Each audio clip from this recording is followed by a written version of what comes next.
They suspect smoking. Smoking the horse.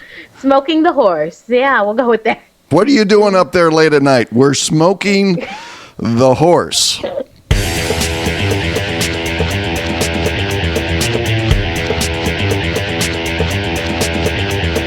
Welcome to You Are the Guest, a weekly show where you can be the guest and tell people what you and your friends and neighbors think about news, events, and issues of the day. It's part talk show, part opinion poll, part reality show, and a whole lot of fun. And it's completely dependent upon your participation as a guest. To be considered as a guest for a future show, check out the website at www.youaretheguest.com for details. Now here's your program host, Bill Grady.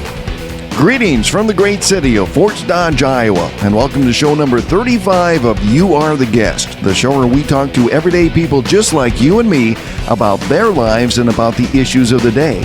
Our guest today is from Cary, Illinois. Erika, welcome to You Are the Guest. Thank you, Bill, for having me. Erika, would you tell me about yourself? Sure. I'm Erika Huber. I'm from Cary, Illinois. I've started a non-for-profit organization called Giving Real Opportunities to Women.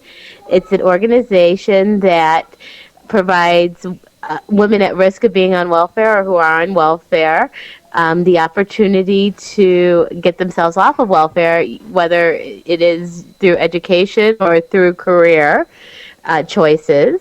We also run a child care center connected to the organization and work on counseling, both mother and child. And I'm also a mother myself with a 6-year-old little girl. We hear somebody in the background. Oh, that would be the 1-year-old hanging out with Dad. And I have a master's in family crisis counseling, and I do advocacy for special needs children. How did you find out about You Are the Guest? My husband started to listen to you, and I said, well, that's really interesting. And so then I listened to your episode with Josh in Japan, and I really enjoyed it. First question. Sure. What's right or wrong about the welfare system? You know, that's kind of loaded. What's right about the welfare system is that it's needed. What's wrong about the welfare system is that it stopped trying to allow people to progress off it and instead have been okay with people becoming reliant on it. So what are the missing links? The missing links, as far as I'm concerned, is that the paperwork process to get on the welfare system is so intensive and so involved, but at no point in this paperwork process do they ask for what your goals are, what your ambitions are, and therefore it's just a system of paperwork. Once they get through the system, then they're just becoming a number. And instead of working on life goals and counseling, they count on them seeking that avenue out themselves. So are people within the system without goals and without direction? No, I think people within the system become depressed. They're in the system. I think that they stop thinking that they have goals, and they stop thinking that they can become productive people of society, and they're uncomfortable into what they've made into a comfortable situation because it becomes security for them.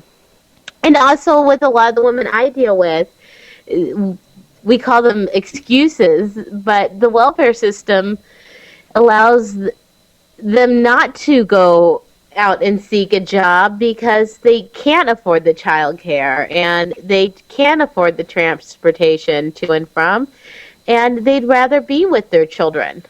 But unfortunately, they become extremely depressed, and I think they lose their ambition, their goals in the process. How does burnout affect social workers? I think burnout causes social workers to stop trying. If they're burned out, it really does become the standard. You know what? I'm going to get you through. I'm going to check you, make sure you've gotten everything done on this list, and I'm just moving you on into the system. Versus some of those newer social workers or those who just don't get burned out or really enjoy it. There are those who just really have made differences in their clients. They tend to go an extra mile. Let me research this for you. Let's check this out. And when you get progress, then you don't burn out. But so many times these clients are somewhat habitual and they have habits of collecting the welfare that that burnout is somewhat inevitable, especially in certain areas. How do you not get emotionally attached to some of your clients? I think it would be a myth to say that people don't get emotionally attached to their clients, counselors, psychologists. The reality is that you do take them home, but when you start putting them before your personal life or your own children, that's when the reality check kind of comes in, when you start putting these people ahead of necessarily your own personal family. How do you know when a client is taking advantage of you or the system? When you work harder than the client. Also, there's those telltale signs after a while. I guess the best example I have is that a twin club had contacted me recently saying that there was a woman who needed help relocated from the disaster in New Orleans. And by the time I got done talking to her, I realized she wasn't part of that disaster at all. And so it's really just a matter of becoming a really good investigator of what people are needing. And then also, when people have taken advantage of your kindness for their own personal gains that weren't necessarily true. So in other words, you have a little bit of a BS meter. A little bit of a BS meter. I will say initially when we started G.R.O.W, it was harder to figure out who those people were. We came in a little bit more naive in that we wanted to help everybody, and some people didn't really want to be helped yet, or they weren't at the place of being helped, and others just wanted to see what they could gain financially. You said something interesting, which is that they aren't in the place of being helped. What place do they need to be at to be helped? I don't think that they realize they're not in the place of being helped yet, because they seek you out for help, but they're not when asked to take responsibility or accountability, they can't follow through on anything. And so when they're not ready to be helped, it means they're not ready to quite take responsibility for their life. And I need them to be at least able to take responsibility for their actions in their life. What is the percentage, or what's just your kind of your gut feeling that adults today who are on welfare were children of welfare moms? I can see that rate being much higher in the inner cities. We are out in a suburb, and because we're out in the suburbs, they tend not to be second generation, though we do have a few. A lot of them are first generation, or they are what I call two wrong decisions in their life led them down this path. I mean, two really crucial decisions, and all of a sudden everything they had was lost. Are there more or less positive role models for women today than there were 20 years ago?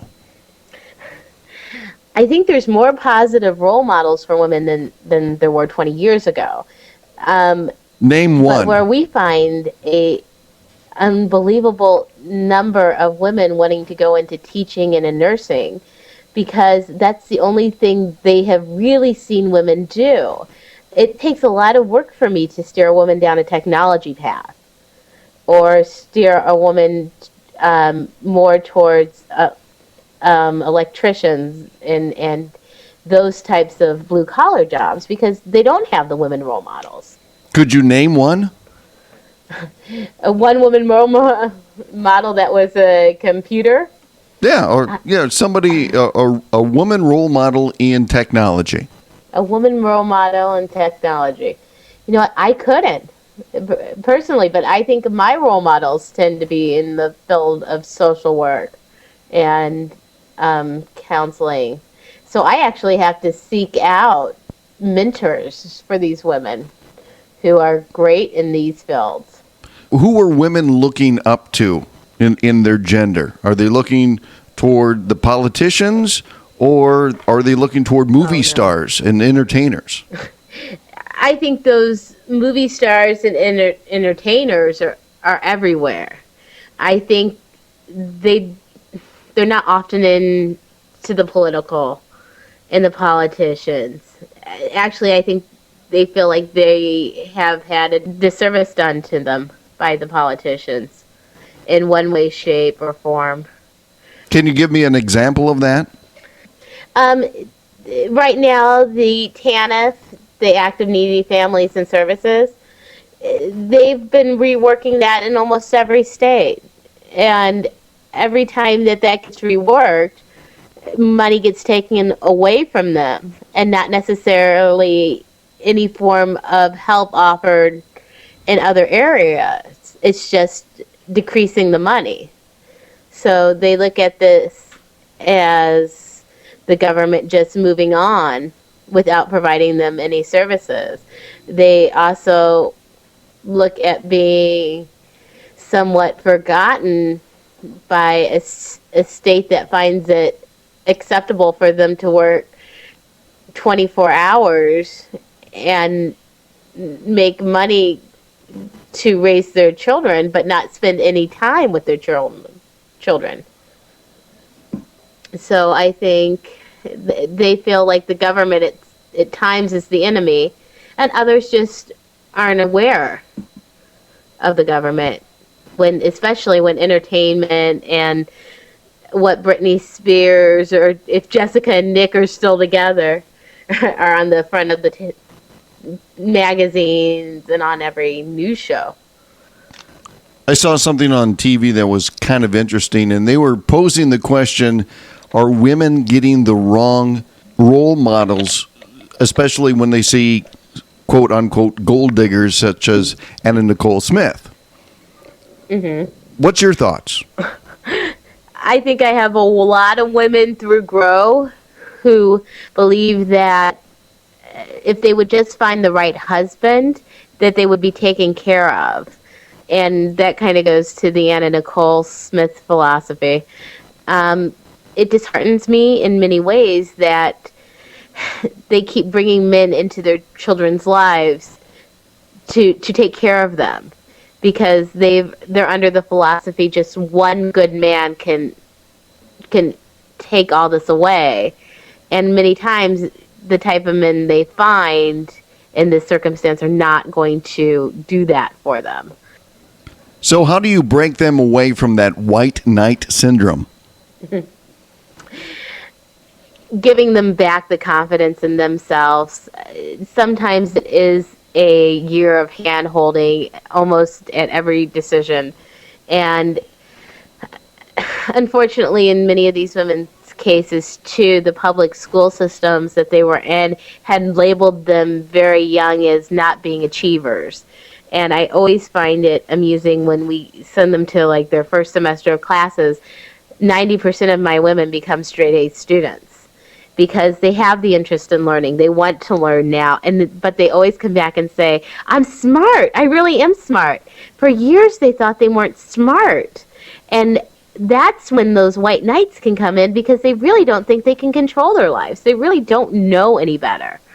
So when they get the confidence or security within themselves, then they don't necessarily need the white knight, and it becomes more of a healthy relationship. What's the big local news story in Cary, Illinois? Gosh, right now it's all about enrollment in preschools, and that this is the time you need to be checking out what preschools to enroll your children in quality care. Sounds like things are shaking in Cary, Illinois. We're pretty low key in Cary. So low key, even the citizens need their own kindergarten mat. Pretty much, yeah. How's the state's Health and Human Services treating you these days? DCFS and Human Services. Well, I guess I can tell you a quick story about DCFS in Cary and why we were the news for a while. When we started growing Cary this year, we had a neighbor who did not want us to operate a preschool. And I should say that before we bought G.R.O.W, it was a preschool for 43 years. So she had moved next door to it, being a preschool.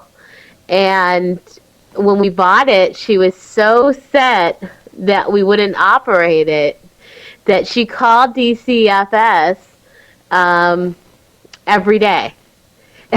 And if there's a complaint pending against you, they won't let you operate the building. So we actually had to use our local senator, which is Senator Altoff's office, and she got us our license to operate, because my parents, who were set to send their kids to preschool, made 140 phone calls to our office in a matter of 2 hours. So we ended up getting our license. And ever since then, the Department of Child and Family Services have gotten along with us really well.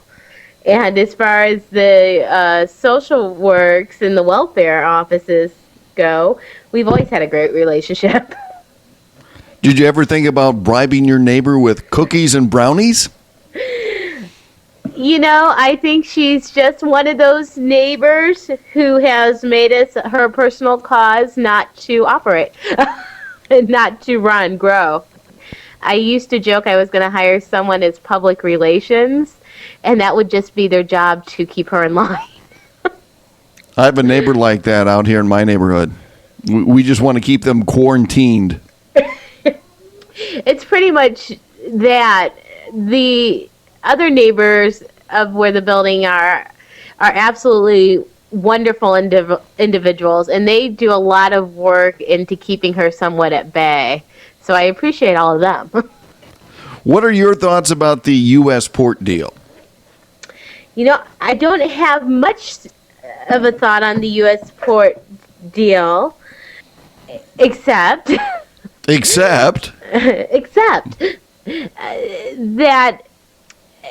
it was a lack of government doing its research. You think? Yeah, big time. Here are the final 5 questions.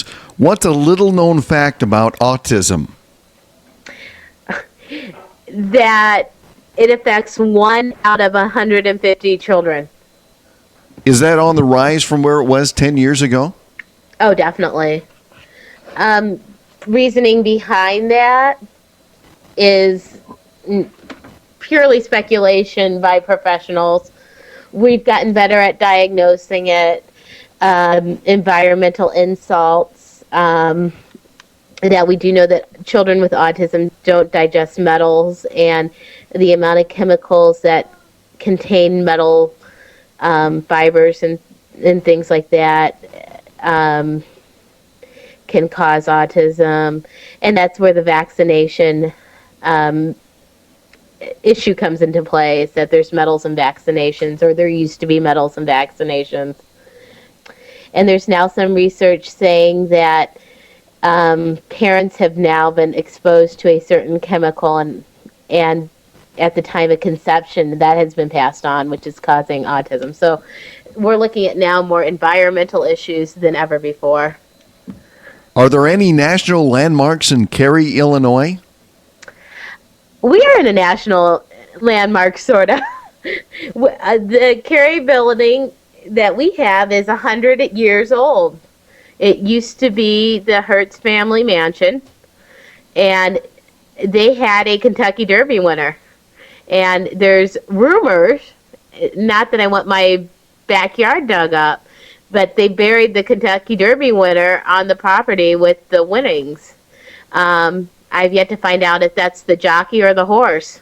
You mean there's money buried in your backyard? That's the rumor. I've yet to find out if that's the case, but we do know that the Kentucky Derby winner kind of happened during the Great Depression and when people weren't trusting the banks. What was the name of the horse? That I don't know. You think I would do better research than that? You want to hear my solution to that? Metal detector? No. What you do is you get a bunch of dogs back there and you go, buffet is served. Yeah, well, every time we do like a remodeling to the building, we're all outside going like, is today the day we're going to find it? The other interesting thing you said is you didn't know whether it was the horse or the jockey. Yeah. What do you think of, like, Jimmy Hoffa, the jockey, is buried back there? You know, I don't know if what happened to the jockey, but we do know that the jockeys had the mansion after they finished building their second one. They gave the mansion to the jockeys, and the jockeys have left remnants all over that building where they've played cards and horseshoes. There's even a mark in the attic where they set a fire. Doing what? Barbecuing the dead horse? You know, they suspect smoking. Smoking the horse. Smoking the horse. Yeah, we'll go with that. Smoking the horse. What are you doing up there late at night? We're smoking the horse. Okay. What do you like to do for fun other than smoking the horse? I love swimming, and I love spending time with my daughter and my son. We love kind of taking these little excursions and these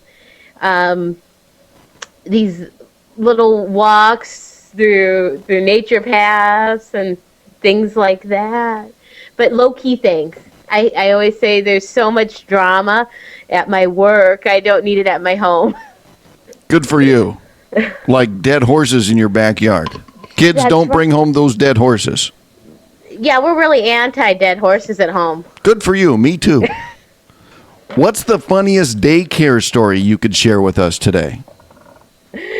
Oh my gosh. Oh, I have one. I have a friend who has a daycare, and there was a little girl who was quite a prankster, and she went ahead and she just collapsed on the playground, and she laid perfectly still there. And the teacher came running over and shaking her, and she wouldn't move. And she kept it up for like 10, 15 minutes. And the teacher called 911. The paramedics got there, and she jumped up and she said, "Ha ha, got you." You know what we used to call that in school? Detention. The dead horse routine. The dead horse routine. See, it all ties in. Final question. What do you hope to accomplish with G.R.O.W. over the next 10 years? You know, I hope that we're getting 100 women a year off of the dependency of welfare. And I hope that we're helping more children than ever before. People always ask if we started G.R.O.W. for women, and we did, but we also started it for their children, because it is so important that children have parents as good role models. And unfortunately, when women just don't feel like they're being successful, they don't make the best role models. Erika, it's time to play Ask Bill 3. This is where I'm going to turn the microphone over to you. And you, all the way from Cary, Illinois, get to ask me 3 questions about anything. So fire away. Okay. If you were ever interviewed by Oprah or Bill Gates, what would you like them to ask you about yourself? Is $10 million a year for an annual salary too much for you? If they gave you $10 million, would you donate a portion to me? I would set up my own charitable organization and make sure it was spread around to enough people to do a lot of things. So, sure, you'd be on the list. What do you feel is the biggest misconception about welfare? That people like being on it. I'll agree with you. There seems to be the stereotypical family that I'm on welfare and I enjoy it, and I'd rather be on welfare than having to go to work, because if I go to work, then it's going to cost me this much in childcare, and I'm just better off being on welfare. And in most cases, that's not true. Do you share that opinion from your experience? I do. I think that people are unfortunately forced into the option of welfare. What's question number 3? Question number 3. Hold on, I gotta find question number 3. It's under the dead horse. Oh, I'm gonna dig it up. Maybe I'm beating a dead horse. Beating the expired equine. Wow, those are big words. Yeah, $25 each. That's a $50 sentence right there. Right now, what would you say is the biggest cause that's getting overlooked in the United States? I think so much of it just is on a domestic level. We have put a lot of our efforts into overseas, especially with the war, and especially in the war on terrorism. And there are a lot of social costs that just aren't being met, and that's going to be a big sticking point here for the upcoming election, especially when we look at representatives for the Senate and the House of Representatives. It's going to be a big factor. The domestic problems in this country are going to come to light. What's your opinion? I agree.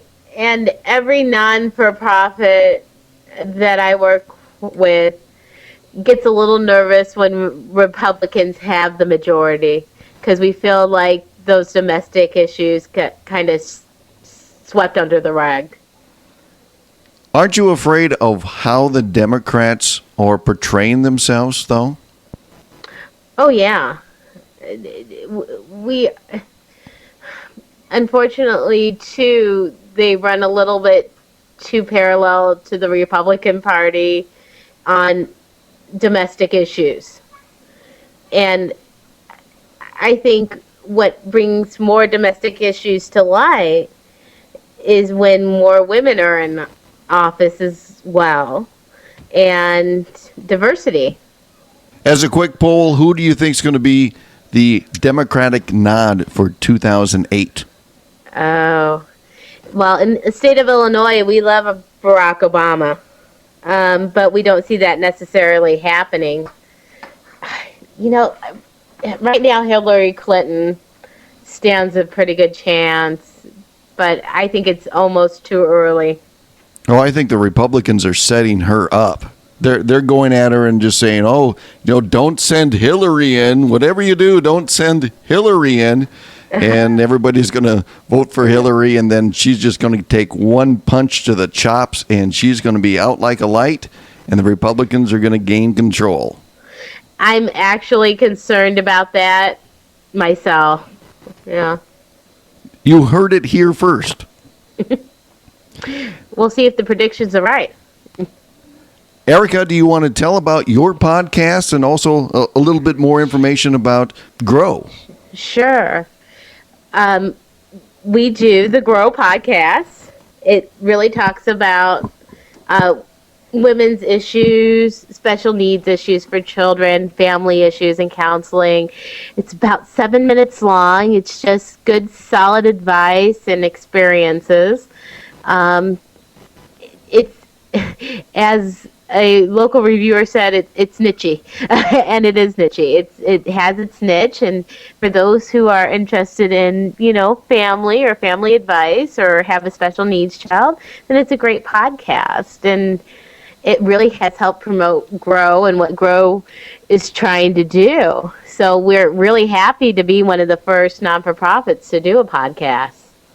Erika, thank you so much for being a guest on You Are the Guest. Thank you so much for having me, Bill. Music coming up by the Ava Raiders and Sweet Justice up after the break. Hi, this is John Bishke from LearnOutLoud.com, where people go to enrich their lives and become better at things that are really important to them. One of our titles that I'd like to recommend to you is Bill Grady's audio seminar titled How You Can Create Advertising That Really Works. It's a very common sense approach to answering all the questions that many small business owners have when it comes to doing advertising effectively and efficiently. And the best part about Bill's audio seminar is that it comes with a money-back guarantee. For more information on Bill Grady's How You Can Create Advertising That Really Works, go to learnoutloud.com/Bill Grady.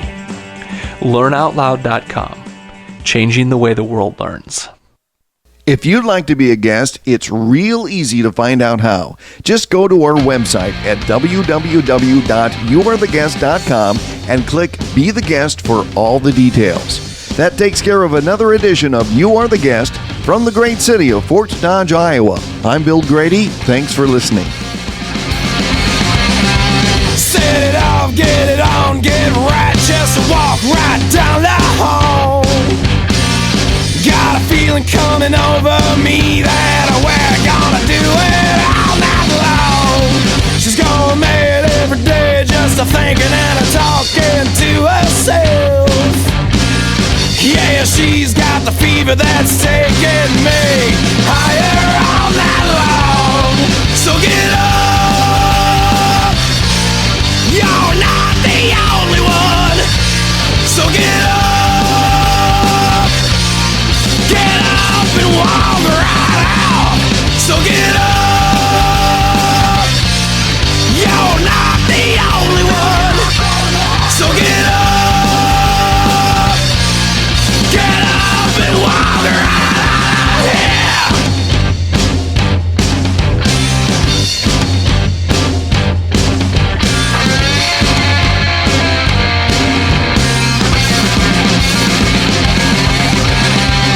Yeah, she's got nothing for me, so now what's left to say? You got your makeup spin about your face, so now you better be on your way. Can't get back all of the things that you left behind. Set it off now, baby, quit looking around. You better go run and hide. Get up, you're not the only one. So get up, get up and walk right out. Get up, you're not the only one. So get up and walk right out. Yeah.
You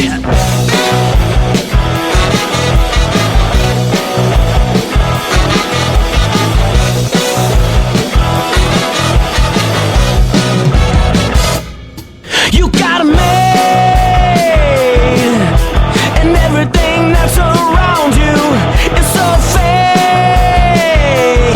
Only your conscience continues to hound you. You got everyone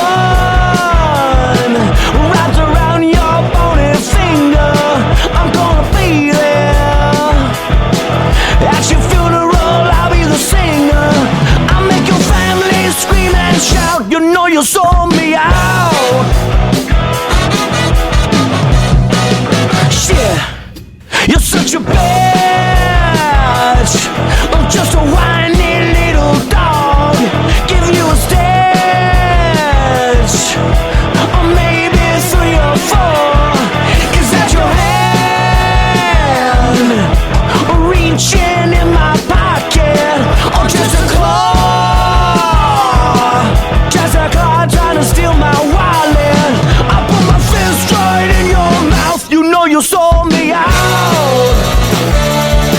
I gave you everything that I had. You know you sold me out.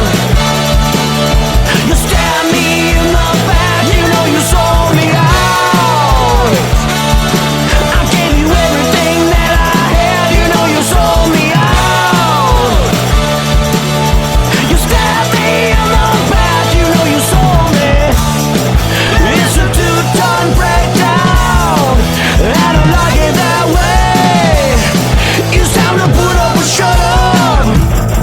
I wanna stick it in your face.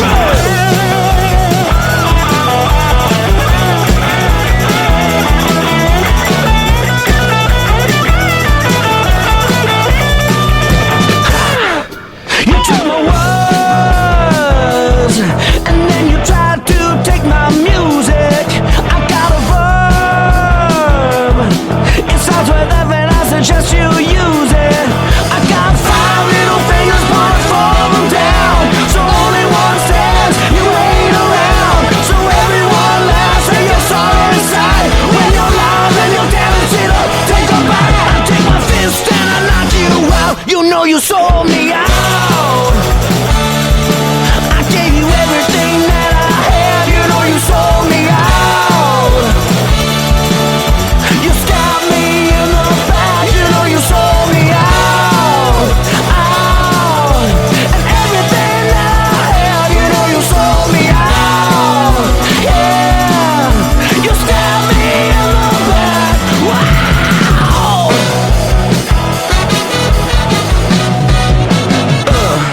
Music provided from the PodSafe Music Network. Check it out at music.podshow.com.